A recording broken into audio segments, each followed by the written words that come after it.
Hoje tenho um duplo privilégio, porque recebo um magnífico convidado, mas também um amigo, Walter Ugumem. Walter, obrigado por teres vindo. Olá, Júlio. Obrigado pelo teu convite. Vou-lhe pedir que nos fale da literatura como elo de ligação entre pais e filhos. Walter, mais uma vez bem-vindo. Que me dizes? Obrigado. Ou não me dizes. Tu falas do que quiser. Direi. Sabes que isso em mim propõe-me imediatamente começar com a minha própria história. Sabes que eu nasci em Angola e não tenho disso memória, não tenho memória de Angola na minha infância. Eu vim com 2 anos e meio e por isso o espaço onde eu nasci foi uma construção literária. Eu digo assim porquê? Porque ele me chegava do discurso dos meus pais, que era muito fantasioso. Inclusive, quando regressei a Angola e especificamente a Saurimo, onde nasci, pude comprovar que a maior parte das lembranças de que a minha mãe tinha, ou que julgava ter de Saurimo, eram talvez de outras cidades de Angola, porque eles correram muito a Angola e os meus irmãos nasceram também em cidades distintas da minha. E eu desde muito pequeno que tive a sensação de Angola ser para mim assim uma espécie de terra de maravilha que eu não podia frequentar como a Alice, talvez não tenha descoberto a poção mágica para caber na porta, mas era uma terra de maravilha que era imediatamente literária. O que representava, quando nós voltamos ou fomos apanhados de surpresa pela Revolução, o que acontece é que em minha casa não havia evidências do tempo de Angola, por isso não se trouxe nada, a casa ficou ao abandono na altura já em Luanda, e por isso eu precisei de imaginar aquele espaço, o que fazia com que eu imaginasse a partir do que os meus pais diziam, mas não a partir nem de muitas fotografias, eram pouquíssimas as fotografias que havia em casa dos meus avós, nem de imediatamente literatura, não havia livros em minha casa, porque os livros do meu pai e os livros da minha mãe teriam ficado lá.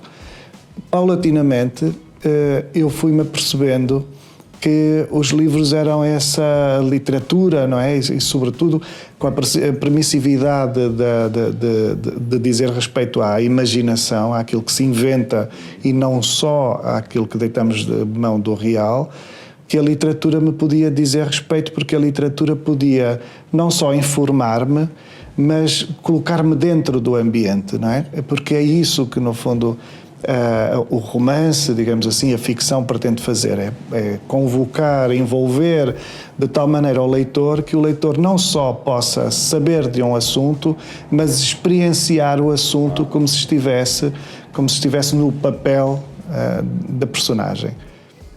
É por isso, desculpa, dirás se isto é uma heresia. É por isso que cada um de nós que lê um romance está a modificar o romance. Estamos a injetar o nosso próprio imaginário. Exatamente, se apropria dele. E isso foi alguma coisa que eu aprendi a dada altura com uma certa direção do meu pai, e inclusive da minha mãe, que me começou a explicar que as conversas que nós tínhamos talvez estivessem detalhadas, como se potenciadas a uma grandeza maior em livros que outras pessoas tinham escrito.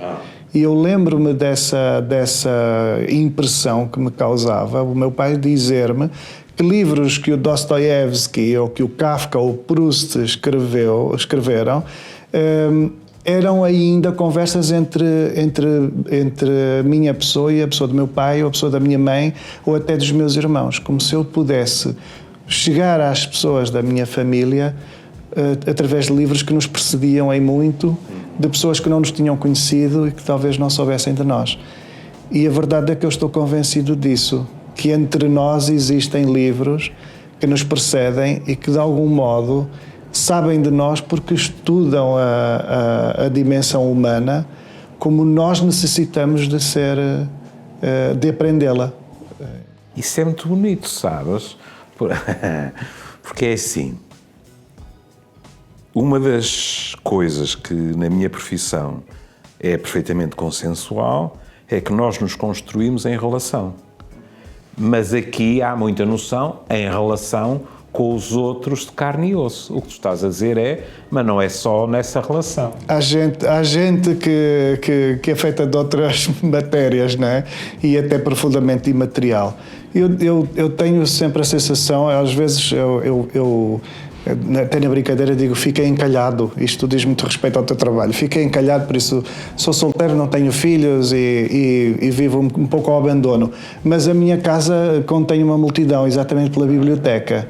Eu tenho uma multidão de gente dentro de casa, por isso não é exatamente perante a solidão ou com a solidão que eu me relaciono, porque está sempre gente em minha casa. Ou seja, estás sozinho, mas não estás só. Exatamente, não é a mesma coisa. Pois não é. E acredito nos livros e julgo até pretenciosamente que escrevo livros exatamente pela impressão da companhia e sempre pela alteridade, sempre pela relação com o outro. Nunca seria um embate que eu acharia talvez até fútil com a minha solidão, porque também estou convencido que a solidão não é da natureza humana, não é um objetivo humano, não nos humaniza, pode ser um instrumento para uma certa depuração, meditação, mas ela só faz sentido se for um instrumento para o regresso ao outro, para regressarmos ao encontro. Se não for assim, não serve para nada.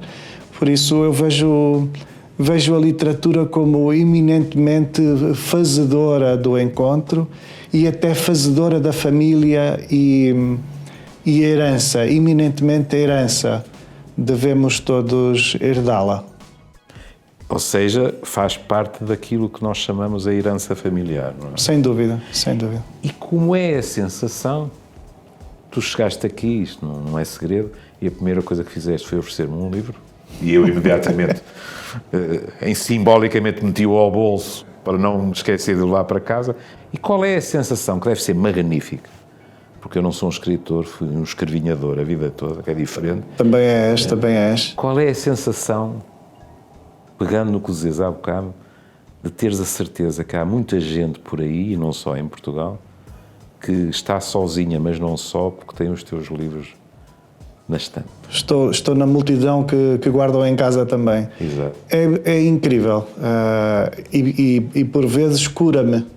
Quando duvido demasiado, ou quando por algum motivo me perco também nas minhas angústias mais do que devia, uma simples lembrança de alguma coisa que me disseram, de alguma mensagem que acaba por chegar por e-mail ou em qualquer rede de alguém que acabou de ler ou que lembrou ler, pode ser muito redentora até, mais do que simplesmente terapêutica. É muito redentora, justifica muito a minha vida, no sentido em que quase que me explica porque sofri tanto, porque me custou tanto aprender alguma coisa ou ponderar sobre alguma coisa para poder escrever.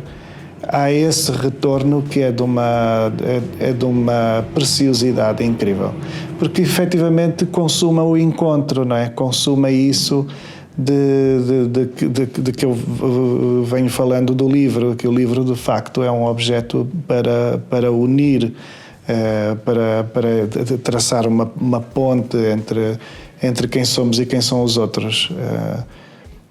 Sabes, eu acho que posso compreender pelo menos uma pequena parte disso, porque há muitos anos o meu pai chegou ao Porto, vindo de Lisboa, porque ia lá à Gulbenkian com frequência, e chegou e disse: olha, no comboio vinha uma senhora que me ouviu conversar, ouviu o meu nome e dirigiu-se-me e perguntou: é Júlio Machado Vaz? E eu disse que sim. Ela perguntou-me se havia alguma relação entre nós. E eu disse que era seu pai. E ela disse: eu falei algumas vezes com o seu filho. Agradeça-lhe por mim. E eu disse: e como é que ela se chamava? E meu pai disse: ela não disse. E eu fiquei a pensar: nem precisava. Os tais momentos redentores que uma pessoa diz: valeu a pena. Que nos sustentam, não é? O livro, eu tenho muito a sensação de que nós existimos numa certa, um pouco à deriva sempre, mas numa certa instabilidade, e vamos por vezes só mais tarde, ao contrário das casas, estabelecendo as nossas fundações. Por vezes só mais tarde conseguimos solidificar as sapatas do edifício, digamos assim. que eventualmente quando se constrói uma casa ou um prédio tem de ser a primeira coisa que se faz, mas com as pessoas não acontece assim. Por vezes só numa certa idade descobrimos uma expressão que parece compor aquilo que nos vai suportar e que nós sempre precisamos de descobrir para nos suportar, sabes? E eu vejo muito isso. Uso muito a literatura para isso. Eu vejo a literatura como esta coisa permissiva, mas sem dúvida uma ciência, uma sapiência. Não é? É uma coisa... Exatamente, é uma coisa que acontece pela inteligência e porque nos fornece uma tremenda arma que é o conhecimento. Está bem, vamos ter que ficar por aqui. E eu, desta vez, vou ser mesmo megalómano e vou decretar que o porfalarnisso.pt já adquiriu a sageza suficiente para ter cá o Walter Ugumem. Até à próxima.